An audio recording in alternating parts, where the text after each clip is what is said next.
It was hunting season. The draw for me is about the adventure of getting out in the woods as much as it is getting venison for the freezer. The weather was cold and cloudy, but no fresh snow. We saw a nice 4-point buck in the distance, and we waited for the right time. I didn't have a scope or a fancy high-powered rifle. Mine was a Western Field lever action 30-30. It was a Montgomery Ward's knockoff of the gun that won the West, the Winchester lever action carbine. I lined a stag's shoulder up within the peep sight of my rifle, took a long measured breath, held it, squeezed the trigger slowly, and the knockoff rifle spoke with gusto. The buck dropped immediately, so we started toward our prize. When I arrived, there it was. An entry wound right where I had aimed. Just then, I heard another shot, followed by a crashing sound of a bullet. Way too close. I heard a voice in the distance. "Hey, that's my deer!" He was yelling from the opposite side of the canyon. Clearly, the wound came from my direction, but he was willing to argue the point with lead. I was not. My knockoff 30-30 lever action carbine has been safely locked in its gun case since that day.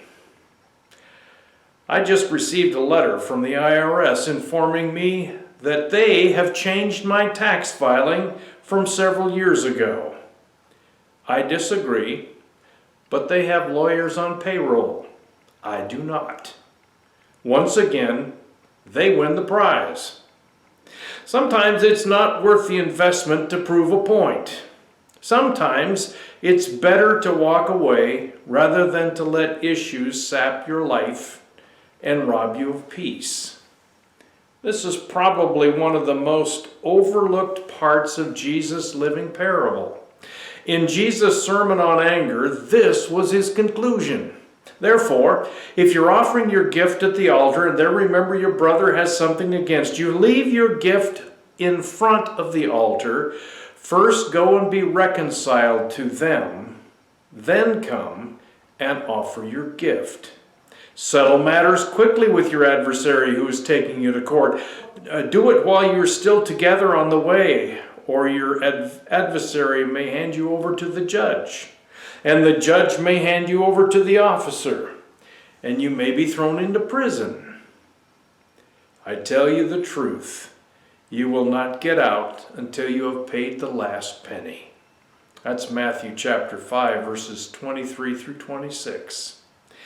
Jesus' advice is that if we're angry with someone, we must own our part of the problem, since it hinders our relationship with our Heavenly Father.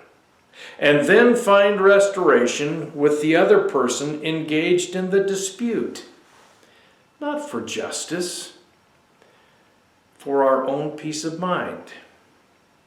The key factor remaining is for us to forgive.